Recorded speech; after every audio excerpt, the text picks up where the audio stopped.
বাড়ির গেইটে গিয়া যখন হাত দিছেন দরজায়, আবু জেহেল তাকে দেখে সমস্ত বাড়িতে ভূমিকম্প শুরু হয়ে গেছে। ডাক দিছেন, চাচা বাড়ি প্রিয়।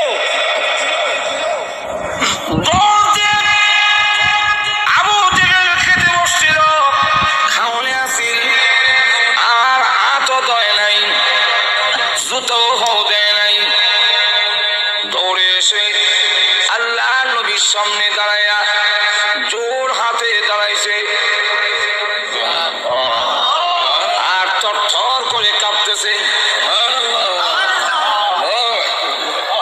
লোকেরা যে নিয়ত ব্যাংক দেখাবেছি এটা দেখবে লেগে, এই দৃশ্য দেখার জন্য দাঁড়াইছি।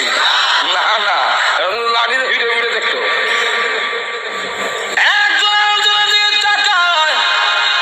আর দেখে বলে, দেখো রে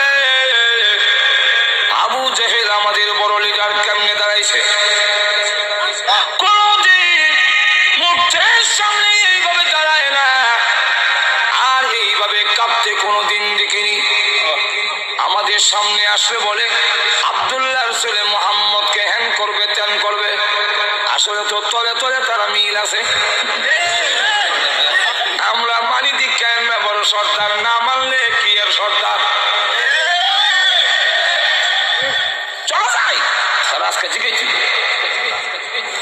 আল্লাহ নবী ডাকতে বলেন, চাচা এই লোকটাকে আপনার কাছে কোনো টাকা পাবে? হ্যাঁ, দিয়ে দেন। আবু জাহেল ডাকতে বলেন, হে মুহাম্মদ, তোমার ডাক শুনে দৌড়ে এসেছি, আমি তো টাকা সাথে নিয়ে আসি নাই, অনুমতি দাও, ঘর থেকে গিয়ে আনবার টাইমটা আমারে দাও। জান চাচা দিলাম, টাকা এনে দিয়ে খাপতেছে। তোমার টাকা পাইছো তো বলেছি, যাও, আমি চাই আমার হলে তুমি যাও। চলে গেল। সব জায়গায় এসে গেলাম করে বলে, আবু জাহেল আজকে সব ঠিক গেলেছি। আবু জাহেল আমাদের সামনে বলো মুহাম্মদের এন করবে তেন করবে, আর মুহাম্মদের সামনে যেইভাবে করজুর হইয়া দাঁড়াইছো, তর তর করে কাঁপছো, মূর্তির সামনে লাতুজ্জামানাতের সামনে তুমি ভাবে দাঁড়াও না। কারণ কি? মানি দীক্ষার না বড় সর্দার, না মানলে কি আর সর্দার। আবু জাহেল দাঁড়াই নাই, সিফালিল্লাহ দাঁড়াইছি। সিফালিল্লাহ, সিফালিল্লাহ কি বলে? আল্লাহর সিফা, আল্লাহ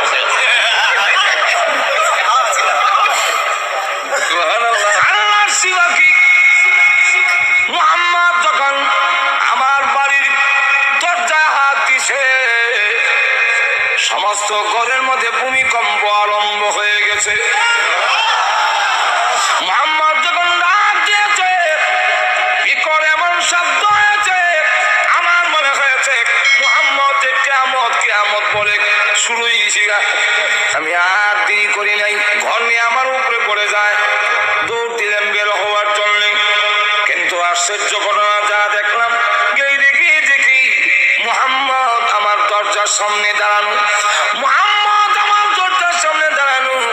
আমি তাকায় দেখি মুহাম্মদের দুই কাঁধের উপরে দুইটা এত বড় সাপ, হা করে নিচের টুট আমার পায়ের নিচে, উপরটা আমার মাথার উপরে। জিহ্বা বের করে বলে, পয়সা দিবি না ফেরের ভিতরে আইবি? কন্যা সুবহানাল্লাহ।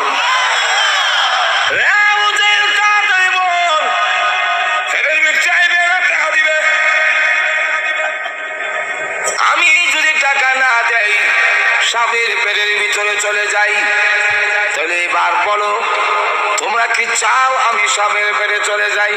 না, চলে বেঁচে দাও।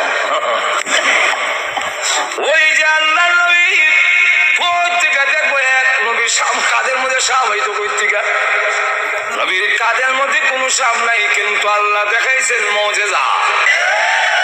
মুজিজার ঘটনা যদি বলতে যাই, আজকের রাত্রিতে শেষ করা যাবে না। অনেক মুজিজা দিয়েছেন বিশ্ব নবীকে।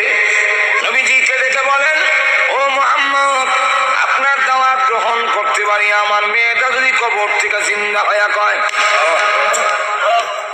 আল্লাহ নবী ডাক দেওয়ালেন, মেয়ের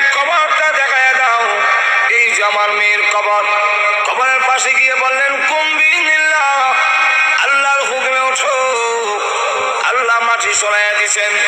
মেয়ে কবর থেকে উঠে আর বলে লাব্বাইকা ওয়া সাদাইকা ইয়া রাসূলুল্লাহ, আকাশের নিচে জমিনের উপরে আল্লাহ এর চাইতে শ্রেষ্ঠ এই পৃথিবীতে আপনার চাইতে আর কাউকে বানায় নাই।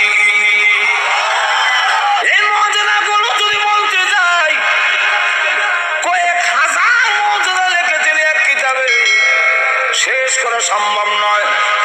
রাখলাম মুআজিজা। এরপর একটা হইল ওয়াফাতুন নবী, নবীজির জিন্দেগীর একটা অংশের নাম ওয়াফাত। এটাও যদি সুযোগ পাই শেষে বলবো না নবীর ওয়াফাত হয়েছে না,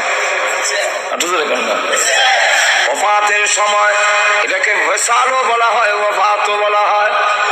আমার কাছে কি কিতাবও আছে, সিরাতুন নবী ওয়াসালুন নবী সাল্লাল্লাহু আলাইহি ওয়াসাল্লাম। আমার নবীর জমা আছে কিতাব, কিছু না হলে দেখতে পারেন, অনেক কিতাব খালি সিরাতের উপরে কথা বুঝছেন। ওয়াসালুন নবী সাল্লাল্লাহু আলাইহি ওয়াসাল্লাম, বিশাল রাসূল পৃথিবীর থেকে বিদায় হইছেন, আমরাটা ইন্তেকাল। রাসূলের নাম হইল বিশাল। রাসূল পৃথিবীর থেকে খালি শুধু একটু বিদায় হইছেন, কবরে রাখার পরে আল্লাহ আবার রূহ ফেরত দিয়েছেন। এটা যদি সময় পাই পরে এই সমুখী ঘটনাগুলো ঘটলো, এটা পরে বলবো যদি সুযোগ পাই। রাজি আছেন? আরো যেরকম রাজি আছে। তাহলে এখন আসুন একটু মিলাদও যাই।